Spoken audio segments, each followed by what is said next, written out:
Good afternoon, everyone. I'm Sanyukta from All About Skin Wellbeing team, and I'm sure all of you are doing good. Today, we are going to talk about our skin health with focus on urticaria. So, urticaria is something that we or our near and dear ones would have gone through at least once in our lifetime.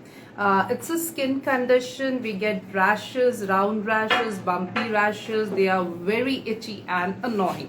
Now, a survey conducted throughout India by an Indian Journal of Dermatology, Venereology and Leprosy claims that more than one-fifth of the population suffer urticaria at one point of time. So urticaria is that common, and thus it becomes very important to talk about urticaria because 60% of the patients are in the age group of 20 to 40 years. Incidences are higher in older age groups.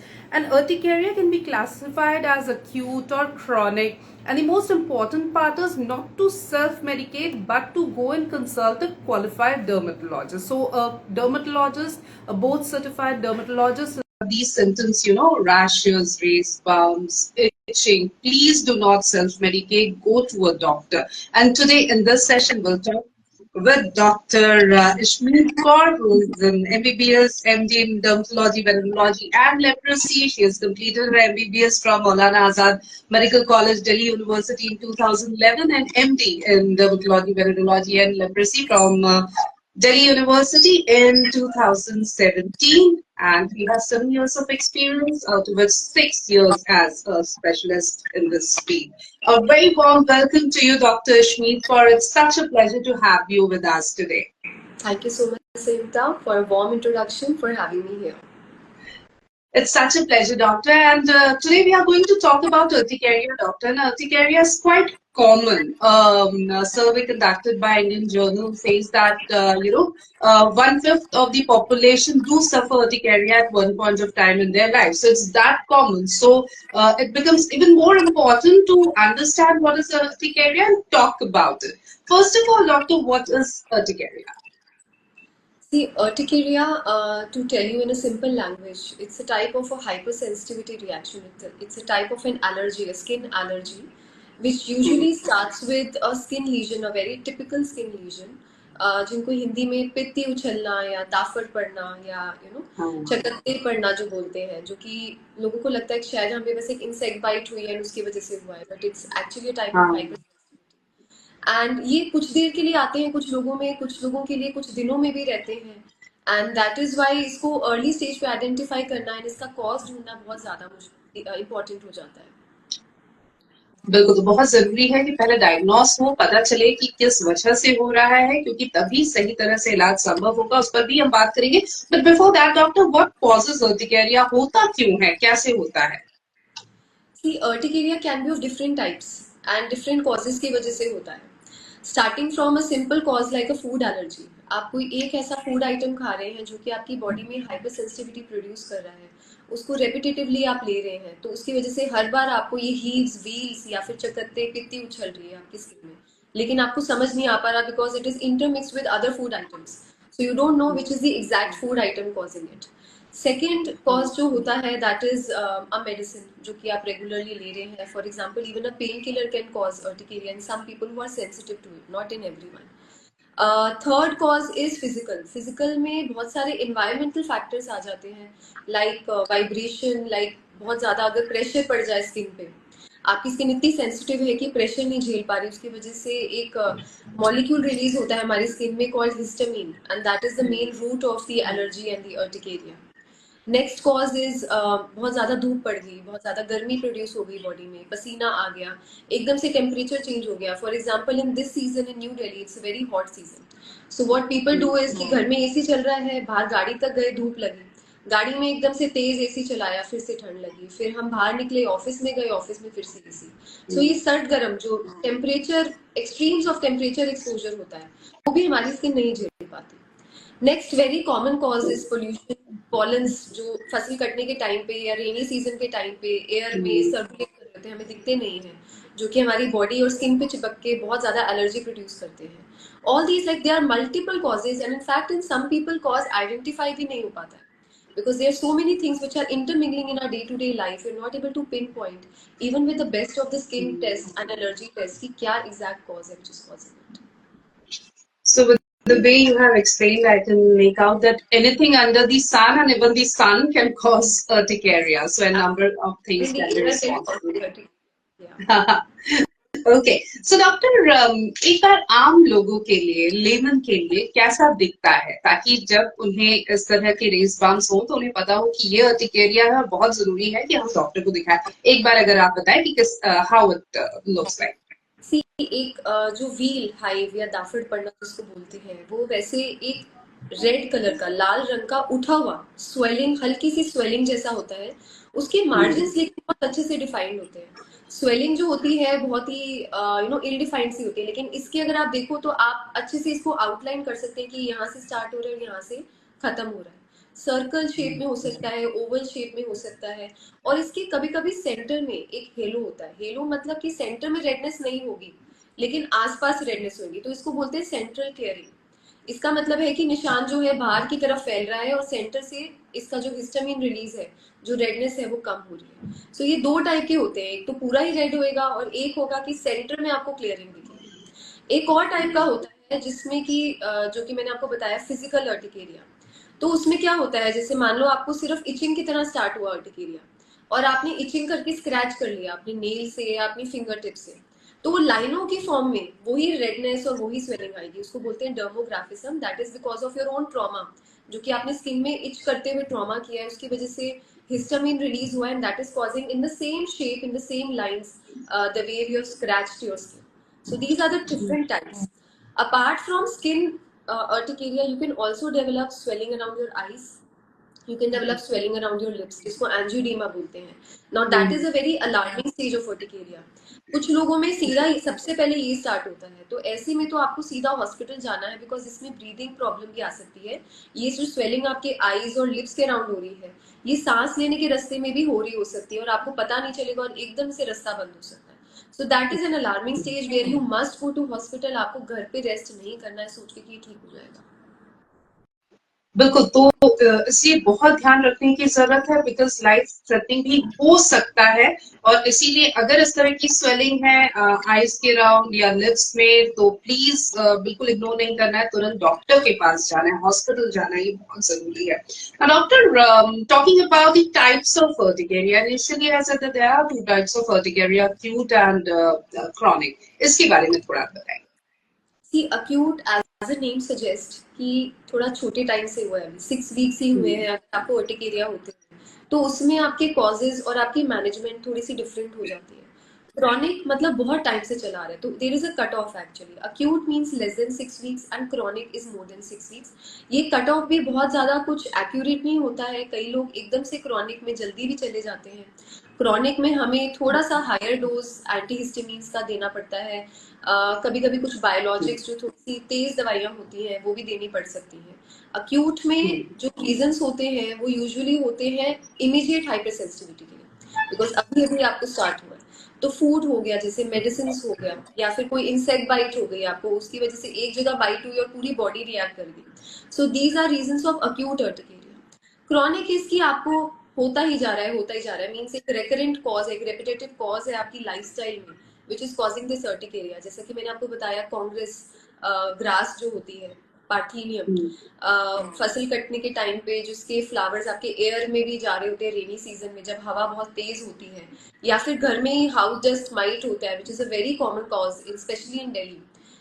जो छोटे छोटे कीड़े होते हैं जो बिल्कुल आपके bed के क्रेविसेस में और ड्वेलिंग्स के अंदर छुपे हुए होते हैं, उसकी एलर्जी की वजह से भी आपको क्रॉनिक अर्टिकेरिया हो सकता है। ओके हमने अक्यूट और क्रॉनिक अर्टिकेरिया की बात की डॉक्टर, और इनिशियली हमने ये भी बताया कि काफी कॉमन होता है अर्टिकेरिया। तो ऐसे में ये समझना भी बहुत जरूरी है क्योंकि एक बहुत कॉमन टेंडेंसी है हमारी सोसाइटी में, अगर कुछ हुआ specially on skin, any kind of allergy, infection, anything, first of all will run inside our kitchen कि कुछ होम रेमेडी हो जाए, कुछ लगा लो, तेल लगा लो, एलोवेरा के प्लांट्स आजकल सबके घरों में होते हैं, वो काट के लगा लो, इससे शायद थोड़ा आराम मिल जाएगा। Otherwise other than that will go to a chemist shop, वो भी बहुत इजीली एक्सेसिबल है क्योंकि हमारी सोसाइटी में सैडली तो वो हम वहां जाके वहां पे कोई टॉपिकल एप्लीकेशन लगा लेते हैं, दवाइयां ले लेते हैं, एंटी एलर्जेंस ले लेते हैं। अब ये प्रैक्टिस कितना ठीक है डॉक्टर, या क्यों बहुत जरूरी है कि हम एक डॉक्टर के पास जाएं? सी अर्टिकेरिया का सबसे पहले हमें रूट कॉज समझना चाहिए। It is because of some triggering factor. सबसे पहले तो उसको आइडेंटिफाई करना बहुत जरूरी है। अगर आप केमिस्ट के पास जाएंगे, वो कभी भी आपका रूट कॉज नहीं बता पाएगा। वो राइट। आपको एंटी एलर्जिक दवा दे देगा, या फिर कुछ पेशेंट्स मेरे पास आते हैं जो कि केमिस्ट की शॉप से जाके स्टेरॉइड्स कंज्यूम कर रहे होते हैं। स्टेरॉइड से क्या होता है, हमारी इम्यूनिटी और कम हो जाती है। तो टेम्परेरीली हमें लगेगा कि हमारी एलर्जी कम हो गई है, क्योंकि वो हाइपर सेंसिटिविटी भी इम्यूनिटी के साथ कम हो गई, लेकिन हमारी बॉडी उस पर डिपेंडेंट हो जाएगी। अब हम स्टेरॉइड लंबे टाइम तक तो ले नहीं सकते। It can cause diabetes, hypertension and what not. Higher dose में तो स्पेशली बहुत सारे साइड इफेक्ट्स हो सकते हैं। जैसे ही आप उसको स्टॉप करेंगे, आपकी बॉडी एकदम से वापस जैसे उसको जेल से बाहर निकल गई इम्यूनिटी, तो वैसे ही आपकी ओवर रिएक्ट करेगी, which is not good for your body. That is why steroids या कोई भी एंटी हिस्टामिन्स है, हमेशा डोज प्रोटोकॉल के हिसाब से लेनी चाहिए। एंड टॉपिकली भी कई लोग सरसों का तेल या होम रेमेडीज, हल्दी, कर्ड लगा लेते हैं कि ठंडी हो जाएगी skin. That is not the permanent treatment. You first need to find out the cause, and then you need to regulate your immunity in such a manner कि आपको infections भी ना हो and आपकी allergies भी control में रहे. That is why it's very important to first go to a dermatologist and consult them. बिल्कुल। तो होम रेमेडीज के, सेल्फ मेडिकेशन के, ओवर द काउंटर मेडिकेशन के बहुत साइड इफेक्ट्स हो सकते हैं, और इसलिए बहुत जरूरी है कि हम पहले डॉक्टर के पास जाएं। इमीडिएट रिलीफ के लिए डॉक्टर, बिकॉज बहुत अनोइंग सिचुएशन होती है, बहुत ज्यादा इचिंग होती है, तो एकदम थोड़ा आराम मिल जाए जब तक हम डॉक्टर के पास जाएं, कोई ऐसी चीज है जो हम उस पर अप्लाई कर सकते हैं, लगा सकते हैं, या बिना लगाए ही डॉक्टर के पास जाना है? जी, जैसे आपको घर में अर्टिकेरिया स्टार्ट हो रहा है, right? There are some antihistamines जो कि आपको एक डर्मेटोलॉजिस्ट भी प्रिस्क्राइब करते हैं कि कभी मान लो आप कहीं बाहर गए हुए हैं, आपका जो हॉस्पिटल है, क्लिनिक है, डर्मेटोलॉजिस्ट इजीली एक्सेसिबल नहीं है, या फिर आप घर में भी नहीं जा पा रहे हैं, तो उस केस में आप इनिशियल स्टेज में वो टैबलेट ले सकते हैं। Second is calamine. अब कैलामाइन भी रेगुलर कैलामाइन करेंगे तो स्किन ड्राई हो जाएगी आपकी। हाइड्रेटेड कैलामाइंस आते हैं जिसमें सेरामाइड्स एंड कुछ सूदिंग एलिमेंट्स होते हैं, जो कि आपकी स्किन को थोड़ा ठंडक देते हैं, सूद करते हैं स्किन को। तो उसकी वजह से एटलीस्ट आपकी जो स्किन है थोड़ी काम डाउन होती है, इचिंग थोड़ी कम होती है, so that by the time you go to your doctor you are not in a lot of discomfort. Right. Chronic urticaria को ठीक करना कितना टाइम लग जाता है doctor? Many times people who are suffering with chronic urticaria ask कि ये कभी ठीक होगा होगा भी कि नहीं, हमको कितने लंबे टाइम तक मेडिसिन लेना पड़ेगा? ये बहुत ही आम सा सवाल होता है, तो आप इस पर क्या कहना चाहेंगे? See, a lot of my patients also ask this, that whether there is a cure to it or not. So मैं उनको यही बताती हूँ कि ऐसी कोई मेडिसिन नहीं है कि मैं आपको थोड़े टाइम के लिए दे दूँ और ये कोर्स है, आप कर लो और आपका अर्टिकेरिया ठीक हो जाएगा।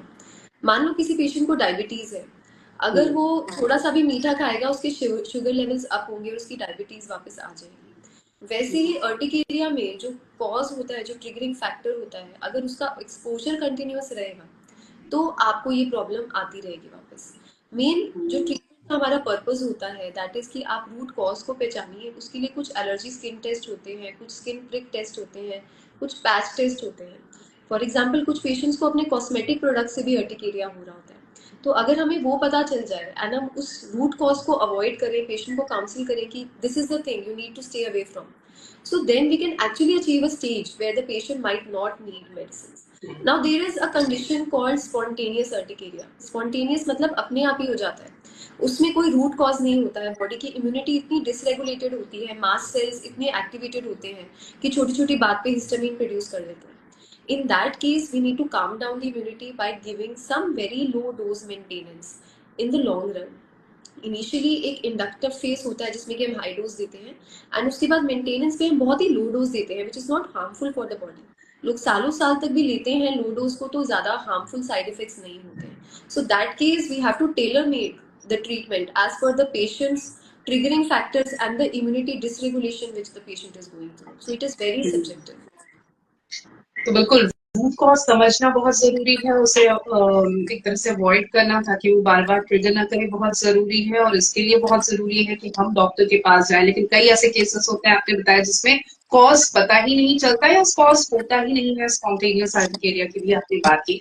असल में जब एक पेशेंट आपके पास आता है डॉक्टर को नहीं पता कि क्या हो रहा है, उसे बस ये पता है कि बार बार इचिंग हो रही है, बहुत ज्यादा हो रही है, which is happening his or her quality of life. Now, when a patient comes to you, normally what kind of test you recommend जिससे कि पता चल सके कि क्या कॉज हो सकता है, किस तरह के टेस्ट करवाए जाते हैं? सी इनिशियल फेज में कुछ बेसिक ब्लड टेस्ट होते हैं जो कि मैं करवाती हूँ, जिसमें कि आपका कंप्लीट ब्लड काउंट होता है और उसमें एक स्पेसिफिक टेस्ट होता है इयोसिनोफिल्स। इयोसिनोफिल्स जो होते हैं हमारी बॉडी की इम्यूनिटी को थोड़ा सा कुछ हद तक रिप्रेजेंट करते हैं। नेक्स्ट इसकी एक स्टूल का टेस्ट करना बहुत ज़रूरी होता है, बिकॉज कुछ कुछ जगहों पे वर्म इन्फेक्शन बहुत ज़्यादा कॉमन होता है। एंड अगर हमारी बॉडी में वर्म्स हो तो वो कम्प्लीटली हमारी बॉडी को हमेशा हाइपर सेंसिटिविटी रखते हैं। तो उस केस में अगर आपके स्टूल्स में ओवम या सिस्ट दिखे हैं वर्म्स की, तो a simple deworming will help you get rid of that allergy once for all, and you won't need any maintenance treatment. So ये basic test होते हैं. Another test is IgE. So like I told you, there are two types of urticaria. एक allergy वाला होता है, एक immunity वाला होता है। एलर्जी जो होते हैं मास्ट सेल्स और हिस्टामिन की वजह से होते हैं। इम्यूनिटी मीडिएटेड वाला जो होता है वो आईजीई एंटीबॉडी की वजह से होता है। एंड उस केसेस में पेशेंट्स में आईजीई लेवल्स थोड़े से ऊपर पाए जाते हैं। जितने ज्यादा होंगे उससे हमें पता चल जाता है कि कितना सिवियर है allergy and urticaria in that patient, and that's what helps us to tailor make that treatment regime for the patient कि कितना डोज antihistamine का देना है. So these are the basic tests. Now I always ask the patient their whole routine. पूरे 2-3 दिन का routine मैं उनसे पूछती हूँ, जिसमें कि जो कॉमन एलर्जेंस होते हैं like house dust mites, like congress grass, there some food items जो कि पेशेंट्स में कॉमनली पाए गए हैं कि एलर्जी प्रोड्यूस करते हैं। तो पहले मैं उनको on a trial basis patient को बोलती हूँ कि आप इनको अवॉइड करके देखो। एंड अगर वो अवॉइडेंस से ही अर्टिकेरिया रिलीफ हो जाता है, extremes of temperature, solar urticaria, aquagenic water based urticaria, अगर उनको अवॉइड करके हो जाता है तो then we don't need further advance test. अगर हमें वो भी नहीं समझ आ पा रहा उनके रूटीन से, या फिर सब कुछ अवॉइड करने के बाद भी अर्टिकेरिया हो रहा है, then we need to go for some advance test like skin prick test. Skin prick में जो उनके कॉस्मेटिक प्रोडक्ट्स होते हैं, जो भी वो बॉडी लोशन या कुछ भी वो लगा रहे हैं अपनी बॉडी पे, ऑयल लगा रहे हैं, शैम्पू लगा रहे हैं, उनका हम स्किन प्रिक टेस्ट करके देखते हैं। Next is a allergy based panel test, जिसमें कि food items both vegetarian non vegetarian, जिसमें अनियन, गार्लिक, टोमेटो, ब्रिंजल, जो कॉमन वेजिटेबल्स एंड फ्रूट्स होते हैं जिसकी वजह से एलर्जी हो सकती है, उसके हम एक्सपोजर देके उनका टेस्ट करते हैं। So that gives us a panel कि किस किस को हमें अवॉइड करना है और किस किस को हम अलाउ कर सकते हैं पेशेंट के लिए। ओके। एक हमारे व्यूअर हैं सुधीर राठौर, उनका एक सवाल है, क्या urticaria affect my sleep quality? It can actually, urticaria usually काफी पेशेंट्स में देखा जाता है when they are at rest, it really troubles them. तो जब तक वो काम पे होते हैं उनका ध्यान इधर उधर भटका होता है, so they can very easily get distracted, and उनको ज्यादा बॉदर नहीं करता। बट काफी पेशेंट्स मेरे पास आते हैं, मैं रात को सो नहीं पाती हूँ, डॉक्टर कुछ मतलब करिए ऐसे में, तो उनको इसीलिए हम बेड टाइम पे थोड़े से स्ट्रॉन्ग एंटी हिस्टामिन्स देते हैं ताकि रेस्ट के टाइम पे एक तो उनकी नींद पूरी हो जाए and they are a bit comfortable at night. Okay. इसी से जुड़ा हुआ एक सवाल ये भी है डॉक्टर कि ऑफ कोर्स अर्टिकेरिया के पेशेंट्स को बहुत ज्यादा स्ट्रेस होता है, because they are continuously discomfort वाले एक पोजीशन में है, they are itching it from time to time. तो ऐसे में ये जो स्ट्रेस है, क्या ये अगेन वेट कर सकता है अर्टिकेरिया को? See, like I told you, body जो है ना हमारी, it is like a intermingling system of many contributing factors. So environmental factors तो हमें urticaria produce कर ही रही है, लेकिन जो internal factors हैं like stress, even smoking या alcoholism अगर कोई patient ज़्यादा consume करता है, तो ऐसे में हमारी body की inflammation थोड़ी सी बढ़ जाती है। हमारा बॉडी का एक ऑक्सीडेटिव स्ट्रेस लेवल जो होता है वो बढ़ जाता है। इसी कुछ पेशेंट्स में मैं एंटीऑक्सीडेंट्स भी देती हूँ which are nothing but multivitamins, जो कि ऑक्सीडेटिव स्ट्रेस को थोड़ा कम करते हैं and that can help them combacting the urticaria. So एक स्ट्रेस अर्टिकेरिया स्ट्रेस साइकिल तो डेफिनेटली हमें ब्रेक करना होता है, which needs a proper counselling from the part of dermatologist so that they can also have a peace of mind, the patient can be comfortable. Okay, fair Roji Singh हमारे साथ है. Her question is what to do for urticaria in pregnancy? What precautions to be taken? Yeah. So in pregnancy, in some patients I've seen कि urticaria अपने आप थोड़ा कम भी हो जाता है. बट कुछ पेशेंट्स में प्रेगनेंसी रिलेटेड अर्टिकेरिया भी होता है because your body becomes a little more sensitive than your normal self when you are pregnant. So it will react to even the smallest triggers जो कि आपको पहले परेशान नहीं कर रहे थे. तो ऐसे में again you have to ask for the routine. Skin barrier is something which you need to maintain. अगर आपका एनवायरमेंटल स्ट्रेस की वजह से अर्टिकेरिया हो रहा है ना, आपका स्किन बैरियर कॉम्प्रोमाइज है, डिहाइड्रेटेड है आपकी, so you need to be very gentle with your skincare products. Like you have to use a very gentle body wash, gentle face cleanser, gentle shampoo. Then you have to apply a body lotion immediately after bath and at night to maintain your skin barrier ताकि एक protective layer हो and it is not reacting that much to the environmental factors. Now, if the patient is having urticaria despite all these things, कुछ test भी करवाने चाहिए हमें. Apart from the complete blood count, कभी कभी pregnancy के time पे हमारे liver enzymes and cholesterol level ज़्यादा हो जाते हैं जिसकी वजह से अगेन अर्टिकेरिया हो सकता है. So that we need to find out and we need to treat that cause as well. Now there are some antihistamines which are safe in pregnancy. So that is why here again it is very important कि आप सीधा chemist के पास जाके कोई भी ऊटपटांग दवाई ना लें. आप एक डर्माटोलॉजिस्ट के पास जाइए, वो आपको सेफ मेडिसिन देंगे जो कि प्रेगनेंसी में आपके बेबी को डैमेज नहीं करेंगी, हार्म नहीं करेंगी. And that is something which you can take during your pregnancy. Pregnancy के बाद कई लोगों का अर्टिकेरिया ठीक भी हो जाता है. So it's very important to wait and watch after your delivery. अगर फिर भी होता है तो then we can do those skin prick test and allergy based panel test to see what is exactly the triggering factor. Okay. And what are the treatment options available, doctor, for urticaria? How do you treat urticaria? Yeah. So again, we cannot treat it. We can always control it. For the control of urticaria, we have a lot of medicines, which is a very good thing for the patients because पहले options काफी limited थे. So it's always wise, अगर urticaria बहुत ज़्यादा severe नहीं है, हम हमेशा low dose से start करें ताकि उसी लो डोज पे अगर पेशेंट मेंटेन हो सकता है अर्टिकेरिया का तो हम उसी को ही लॉन्ग टर्म में यूज करेंगे. So starting में I always advise the patient about the skin barrier protection.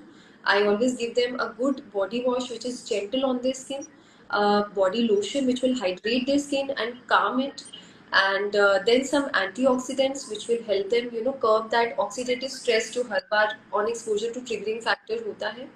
And then antihistamines play a very important role. Now there are a number of generations of antihistamines.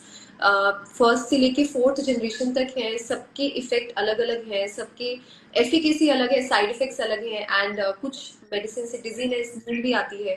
सो वो सारी चीजें patient के routine के हिसाब से हम Taylor make करते हैं. डे एंड नाइट में अलग अलग एंटीहिस्टामिन्स देते हैं. Always starting with lower dose 1 to 2 weeks में फॉलो अप होता है and we keep on investigating, assessing the response and trying to lower the dose back to the lowest most जो कि पेशेंट को सूट करे. अगर उससे भी कंट्रोल नहीं होता है so there are some biologic agents which are advance treatment like omalizumab है. Then some patients may need low dose steroids, some patients may need cyclosporin. It's again dependent on the type of urticaria we are dealing with and the type of lifestyle the patient has.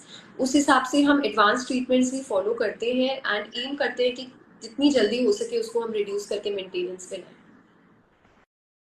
Okay doctor, कई बार ऐसा होता है ना, I am sure आपने भी अपने patients को ऐसा करते हुए देखा होगा. It's again a very common practice that people normally do in our society, and that is कि मान लीजिए क्रॉनिक अर्टिकेरिया का पेशेंट है, वो आपके पास गया, आपने उसे प्रिस्क्रिप्शन दिया, वो ट्रीटमेंट फॉलो कर रहे हैं, उनको थोड़ा सा आराम लगा कि नहीं अब तो ठीक है, अब things are working, then they will stop the medications without keeping the doctor in the loop. Doctor को नहीं बताया, खुद से बंद कर दिया. फिर थोड़ी देर बाद फिर से सिम्टम्स आ रहे हैं, then they have the prescription with them, they'll go get the medicine, start their treatment again. ये जो प्रैक्टिस है ये कितना सही है या कितना खतरनाक हो सकता है? So ये जो आपने भी मुझे बताया है संयुक्ता, this is the most common story which I see in my patients. जैसे उनको रिलीफ लगता है, उनको लगता है मेरा अर्टिकेरिया ठीक हो गया. That is why from the first day onwards, counseling is very important. You have to tell them that it is not treatable, it is only controllable. आप एकदम से मेडिसिन छोड़ेंगे तो बॉडी ओवर रिएक्ट करती है because it was under the influence of those antihistamines, right. And एकदम से अगर आप कुछ स्टॉप करेंगे सो बॉडी जो कि इतनी देर तक इम्यूनिटी रोक के बैठी थी वो ओवर रिएक्ट करेगी and the urticaria will even come in a higher great than it was before. So that is why there is a protocol in which the medicine should be started and it should be stopped. So 1 to 2 months तक तो आपको treatment छेड़ना ही नहीं चाहिए, because immunity 1-2 महीने तक तो hyper sensitive रहती ही है. इतना टाइम किसी भी एंटीहिस्टामिन को लगता है ताकि इम्यूनिटी आपकी काम डाउन हो सके. 2 मंथ्स के बाद what I usually am is कि धीरे धीरे हम एंटीहिस्टामिन्स को कम करते हैं, एंड वो भी ट्रायल बेसिस पे. काफी पेशेंट्स में वो इफेक्टिव रहता है कि पेशेंट जाके बोलता है कि I am very stable in this lower dose also जो आपने कम करी थी. एंड कुछ पेशेंट्स कहते हैं नहीं मेरा अर्टिकेरिया वापस आ गया, उसमें हम वापस ऊपर लेके जाते हैं. So there is a very upscale and down scaling of treatment going on in that transition phase जिसमें हम वीन ऑफ कर रहे होते हैं पेशेंट को.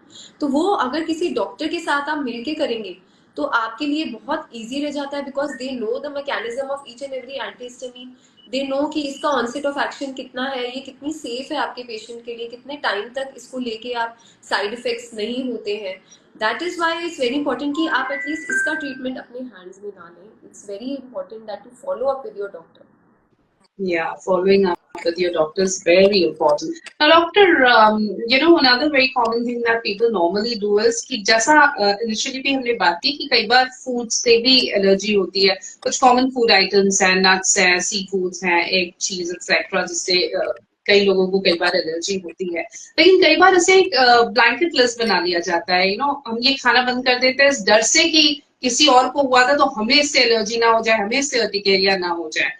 तो या फिर वो लोग जिन्हें हो सकता है इसकी वजह से हुआ हो, तो भी क्या उन्हें कम्प्लीटली ये कभी ये फूड आइटम्स नहीं ले सकते, ऐसा हो जाता है क्या? ये फूड आइटम्स पर हम चाहेंगे, we would like you to shed some more light. Yes, so food items is definitely one of the common causes of urticaria, but हर किसी को सारे food items allergy नहीं देते हैं. It's very specific to each and every person कि आपको कौन सा food item allergy produce कर रहा है, and that is why सारे अगर आप रोकेंगे तो आपको कभी पता नहीं चल पाएगा कि किस चीज़ की वजह से हो रहा था. तो यूजुअली व्हाट हैपेंस इज कि जो भी आपके प्रोवोकेटिव फूड आइटम्स सस्पेक्ट कर रहे होते हैं हम उनकी डाइट में, हम एक बार ही उनको सारा रोकते हैं, लेकिन धीरे धीरे वन बाय वन इंट्रोड्यूस करते हैं in an order of least provocative food item. So जैसे जिसका सबसे कम चांस होता है फूड एलर्जी प्रोड्यूस करने का, हम उसको धीरे धीरे 2-3 दिन में इंट्रोड्यूस करते हैं वापस डाइट में, टू सी कि इससे अर्टिकेरिया हो रहा है कि नहीं. Because patient, this is something which they will have to follow for a very long time. तो अगर हम ये बोल दें कि सारे या फूड आइटम्स छोड़ दीजिए, तो उनका जो लाइफस्टाइल है, उनका जो कंफर्ट लेवल है, वो डेफिनेटली हैम्पर होगा. And at what cost? हो सकता है उसको उनसे एलर्जी ना भी हो. So that is why it's very important to reintroduce one and every item. और of course we can do the food allergy test, जिसमें कि पूरा पॉइंट बाय पॉइंट क्वांटिटेटिवली पता चल जाता है कि आप किससे कितने एलर्जिक हैं. तो उसको आप फॉलो करें तो that will be, you will have a peace of mind that you are following the right diet for yourself. बिल्कुल. और साथ ही साथ डॉक्टर, जैसे कि आपने एलर्जी टेस्ट का जिक्र किया, तो कई बार लोग खुद से ही लैब्स में जाके they get these kind of test done without even consulting with the doctor, and then will go to the doctor कि देखो मुझे इतने सारे फूड आइटम्स से एलर्जी है, एंड इस वजह से ही मुझे मेरी अर्टिकेरिया हो रहा था. तो इस तरह के केसेस भी क्या आपके पास आते हैं? How do you tackle and what is your advice on that? See बिल्कुल आते हैं. फूड एलर्जी टेस्ट में अगर आप 100 फूड आइटम्स का करवाएंगे, तो जिनकी बॉडी हाइपर सेंसिटिव है, it will react to more than 50% of those food items. But that doesn't mean कि सारे फूड आइटम्स आपको रिएक्ट कर रहे हैं, क्योंकि उनकी quantitative analysis is very important. कुछ फूड आइटम्स बहुत थोड़ा सा ही एलर्जी प्रोड्यूस कर रहे होते हैं, that is not sufficient enough to cause urticaria. So tests usually panel test, comprehensive panel test patients जो करवाते हैं usually enough ही होते हैं. उनसे कुछ कुछ items missing होते हैं, तो मैं usually उनको बोलती हूँ कि आपकी ये items missing थे, तो they just have to get the retest done. So they can go ahead and get the test done, but उसका जो analysis है वो खुद से ना करें तो बेटर रहेगा. Otherwise again they will be avoiding many food items जिसकी जरूरत ही नहीं हमको अवॉइड करने की. सो एनालिसिस करवाने के लिए एक डर्मेटोलॉजिस्ट के साथ कंसल्ट करना बहुत ज़्यादा इंपॉर्टेंट हो जाता है. They can tell you better कि कौन सा food item is more provocative and कौन सा जो ऐसा है जो कि आप ना भी अवॉइड करें तो भी आपका काम चल जाएगा. Absolutely. रोहित राणा हमारे साथ जुड़े हैं. Can I use topical creams for urticaria? ये उनका सवाल है. सी टॉपिकल क्रीम इन अर्टिकेरिया, अगर आप स्टेरॉइड्स की बात कर रहे हैं, बिकॉज यूजुअली लोग वो ही यूज करते हैं, that is not going to treat your urticaria, क्योंकि जो बॉडी के अंदर हिस्टामिन प्रोड्यूस हो रहा है, जब तक आपकी एंटी हिस्टामिन नहीं लेंगे, आपकी जो जनरलाइज्ड अर्टिकेरिया हो रहा है वो नहीं ठीक हो पाएगा। अगर आपको एक लोकलाइज्ड अर्टिकेरिया हुआ है तो आप एक लोकल टॉपिकल स्टेरॉइड लगा सकते हैं, बट अगर आपको बहुत सारे जनरलाइज्ड अर्टिकेरिया हो रहा है then you need a anti histamine for it. So topical steroids is only good enough for localized 1 or 2 lesions of urticaria, and उसको भी आप साथ में अगर एक hydrating calamine lotion के साथ combine करेंगे that will be better. But topical steroid एक chronic treatment नहीं है urticaria का, because अगर आप उसको 1 महीने से ज़्यादा भी लगाते हैं so that can lead to a lot of side effects। उससे बल्कि आपकी skin thin out हो जाती है, thin out होगी तो वो next time ज़्यादा react करेगी। सो that is a very vicious cycle which people get into, कि उनको लगता है कि इससे मेरा ठीक हो जाएगा, इनिशियल रिलीफ मिलता है, then get addicted to it. So it's not a long term solution. अगर आप कहीं बाहर हैं और आप एंटी हिस्टामिन टैबलेट नहीं ले सकते, सो आप एक आधे निशान पे टॉपिकल स्टेरॉइड एक आधी बार लगा सकते हैं, बट 1 महीने से ज्यादा आप उसको ना यूज करें तो बेटर है। Okay. And doctor, before we sum up the whole session, any take-home message for our viewers? So yeah, I've seen a lot of patients who are just very troubled with urticaria, and कुछ भी नहीं कर पाते, वो बाहर भी नहीं जाते हैं। Basically, they are not following the right protocol. There are a lot of medicines, there are a lot of skincare products which are very gentle on the skin and can help you be comfortable with this problem. So don't take it as a disease. Just try to consult a good dermatologist. They'll guide you very well. Just follow it up. Your life may not be the same as any other normal person. You might have to take a little bit more care about your skin, that is for sure. But if you do that, prevention is better than cure. That's what I always tell my patients. आपको इतनी strong medicines लेने की नौबत ना आए, उसकी जगह पे अगर आप कुछ थोड़ा सा मेंटेनेंस कर ले, स्किन केयर का ध्यान रख लें, एंड कुछ एंटीऑक्सीडेंट्स ले लें, एनवायरमेंटल स्ट्रेस को अवॉइड करें, so you can very well live with it very comfortably. I have some patients who are religiously following the treatment and they are very comfortable. एक रूटीन सेट हो गया उनका, it's become a habit, so they don't even feel कि यार ये करना है वो करना है, मैं कैसे करूँ, it's a big hazard. So they are very comfortable with their routine and they are happy with the urticaria also. Yeah, I can completely understand that. और वाकई में जैसा कि डॉक्टर निष्कृत कौर ने कहा कि do not suffer in silence. अगर तकलीफ है ये आपकी क्वालिटी ऑफ लाइफ को बहुत बहुत हद तक उसको नुकसान पहुंचाता है, तो ट्रीटमेंट ऑप्शंस है, कंट्रोल किया जा सकता है और आप बहुत आराम से अपनी जिंदगी जी सकते हैं। तो please go and consult the right person which is a qualified dermatologist. Thank you so very much, doctor, for joining us and for making this session so informative. Thank you so very much. Absolutely, it was my pleasure entirely. Thank you. Thanks, doctor, and viewers. Thank you for your excellent participation. Stay connected with us and stay happy and healthy. Have a great day ahead. Goodbye.